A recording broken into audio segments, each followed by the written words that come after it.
అనగా గతంలో అనేక పర్యాయాలు ముఖ్యమంత్రి గారు చెప్పడం జరిగింది. అదే పద్ధతిలో ఓఆర్ఆర్ బయట నుంచి త్రిపులార్కి బఫర్గా బయట 2 కిలోమీటర్స్ వరకు దీన్ని ఫ్యూచర్ సిటీగా ఈరోజు క్యాబినెట్లో పూర్తిగా చర్చించి ఈ ఫ్యూచర్ సిటీ ఏదైతే ఉందో దీంట్లో 7 మండలాలు 57 మండలాల్లోని 56 గ్రామాలతో ఎఫ్సిడిఏగా ఈ ప్రాంతాన్ని ఈరోజు క్యాబినెట్లో నిర్ణయించడం జరిగింది. దీనివల్ల నాగార్జున సాగర్ హైవే నుంచి శ్రీశైలం హైవే మధ్యలో ఉన్న దాదాపు సుమారు 30,000 ఎకరాల విస్తీర్ణంలో ఈ ఫ్యూచర్ సిటీని డెవలప్ చేయాలన్నది ప్రధానంగా ఈరోజు ఈ క్యాబినెట్లో నిర్ణయం తీసుకోవడం జరిగింది. ఇందాక ఏవైతే గ్రామాలు చెప్పానో ఈ 56 గ్రామాలతో పాటు 36 గ్రామాలు హెచ్ఎండిఏ పరిధిలో ఉన్న వాటిని 36 గ్రామాలు గతంలో హెచ్ఎండిఏలో పరిధిలో ఉన్న వాటిని తొలగించి ఇందాక చెప్పిన విధంగా ఎఫ్సిడిఏకు ట్రాన్స్ఫర్ చేయటం జరిగింది. ఈనాడు ఈ క్యాబినెట్లో ఈ ఫ్యూచర్ సిటీ కోసం సుమారు 90 పోస్టులని ఈరోజు క్యాబినెట్లో ఆమోదించడం జరిగింది. అదే రకంగా ఈ హెచ్ఎండిఏ పరిధిని రీజనల్ రింగ్ రోడ్డుకి దాటి ఇందాక చెప్పినట్లు బఫర్ జోన్గా 2 కిలోమీటర్స్ వరకు దాన్ని కూడా దీంట్లో యాడ్ చేయడం జరిగింది.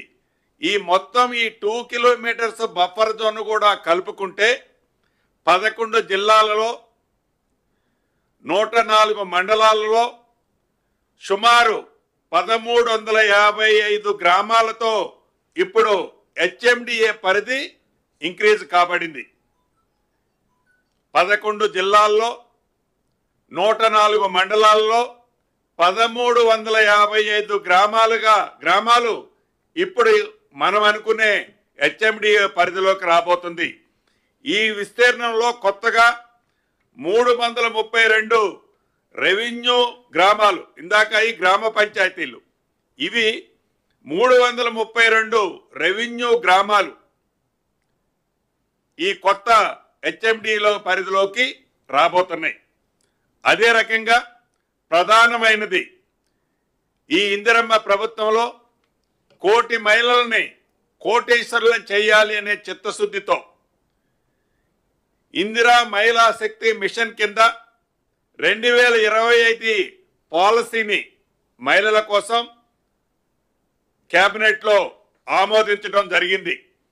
ఈ మహిళలు ఎవరైతే ఉన్నారో ఈ ఇందిరమ్మ ప్రభుత్వంలో గతంలో కాంగ్రెస్ ప్రభుత్వము ఇందిరమ్మ ప్రభుత్వం ఉన్నప్పుడు మహిళలకి ఏ రకమైన భద్రత కల్పించి వారి అభివృద్ధిలో వారు ఆర్థికంగా మరింత అభివృద్ధి చెందటం కోసం ఏ రకమైన సహకారాలు ఇచ్చిందో అదే పద్ధతిలో మళ్ళీ ఇందిరమ్మ రాజ్యంలో ఈ 2025 సంబంధించి ఈ కొత్త పాలసీని కూడా ఇంతకుముందు అడాప్ట్ చేయడం జరిగింది.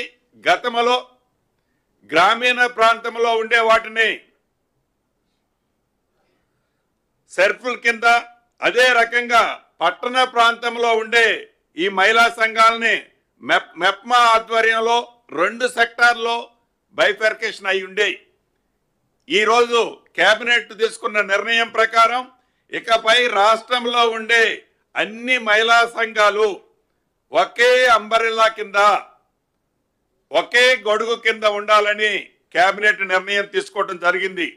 వీటితో పాటు ఇంకొక ఇంపార్టెంట్ అయిన విషయం, ఇందిరా మహిళా శక్తి సంఘాల్లో గతంలో 60 సంవత్సరాలకే రిటైర్మెంట్ ఉండేది. దాన్ని 60 సంవత్సరాలు దాటిన వాళ్ళు అనేక గ్రామాల్లో అనేక పట్టణాల్లో ఇబ్బంది పడుతున్నది గమనించి ఈ ప్రభుత్వం 65 సంవత్సరాలకి దాన్ని పొడిగించడం జరిగింది. 60 సంవత్సరాలు ఇంతకుముందు నెంబర్లుగా ఉండే దాన్ని ఈ ప్రభుత్వం ఈరోజు కేబినెట్లో 65 సంవత్సరాలకి పెంచడం జరిగింది. అదే రకంగా గతంలో 18 ఏళ్ళు వయసు వచ్చిన తర్వాతనే సభ్యులుగా ఉండేవాళ్ళు.